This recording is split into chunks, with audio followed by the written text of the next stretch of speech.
안녕하십니까. 둔산동 동아쌤입니다. 이제 고1 학생인데 예체능 이어스나 예고 불합격해가지고 뭐 전과목 60점도 안 나오는 상황이 발생을 하면 이렇게 아이들이 그러죠. 수시를 할까요? 정시를 할까요? 자퇴를 할까요? 이렇게 얘기를 하는데 가장 기본은 뭔지 아세요? 그래도 수시입니다. 왜 그러냐면 수시를 공부를 해서 공부법이 어느 정도 익어야 정시를 할 수가 있어요. 요 수시는 시험범위 이렇게 잘라서 보잖아요. 그죠? 정시는 한 방에 다 보여요. 다 보잖아요. 그럼 어차피 정시 공부를 하더라도 이렇게 잘라서 하는 거를 연습을 해야 정시 공부가 될 기반이 생기거든요. 그래서 일단은 수시를 해야 돼요. 적어도 고1 겨울방학 때까지는 해야 되고, 고1 겨울방학. 고1 겨울방학 때 또 보고 이게 향상하고 있으면 고2 겨울방학 때까지, 고2 여름방학 때까지는 봐야 돼요. 그런 다음에 타이밍을 잡아서 정시하고 수시하고 2등급 이상이 차이가 나서 모의고사를 봤더니 수시보다 모의고사가 2등급 높더라 그러면 정시를 하는 것이고, 그게 안 되면 그냥 수시로 돌리는 겁니다. 근데 정시로 하고 싶어도 학교에서 계속 수시를 해요. 그래서 정시가 학교에서 잘 안 돼요. 그래서 아이들이 자퇴를 꿈꾸기도 하는데, 이렇게 수시 공부를 하잖아요. 일정 부분 이만큼. 그러면 모의고사를 순식간에 붙는 경우가 많아요. 그리고 이걸 바탕으로 했을 때는 이게 검정고시도 조금 얼마큼 볼 수 있는데, 이게 안 되면 검정고시만 다 해서는 검정고시 만점을 맞아도 4년제 밖에 못 가는데, 이 만점 맞기 위해서도 이 수시 했을 때 공부할 수 있는 경험이 있어야 돼요. 그러니까 고1 때 자, 이 학생들 문제는 수학 전 과목 다시 해야 된다고.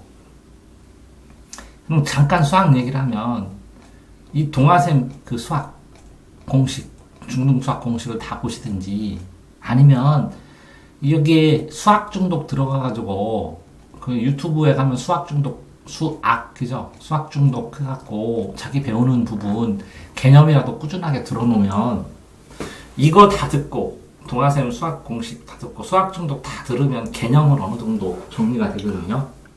그 다음에 쉬운 문제, 2점짜리 문제, 교과서에 있는 문제를 계속 좀 풀어가지고 단련을 하면 2점짜리 계속 풀다 보면 3점짜리 푸는 것까지만 도전하면 되거든요. 그러면 3등급 너끈히 나오거든요. 근데 요거 하는데 시간이 걸려요. 요거 수학 공식하고. 그러니까 동아시는 수학 공식 보고 수학 중독 보고 교과서 풀고, 그 다음에 수능 기출문제에서 2점짜리하고 3점짜리만 집중적으로 풀고, 이렇게 하는 게 제일 빨라요.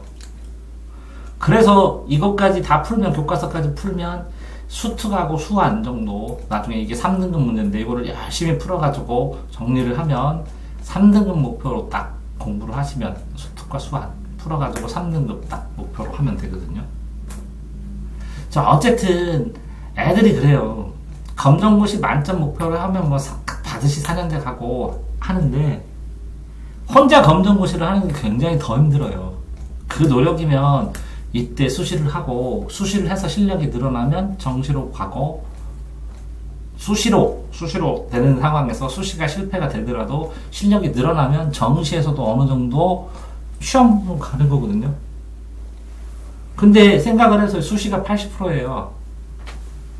정시가 25%고 20%고. 그러니까 수시를 포기를 할 수가 없는 거예요. 이렇게 이 10명 중에 2명만 정시가 더 잘 나온다고 생각하셔야 돼요. 일반적으로.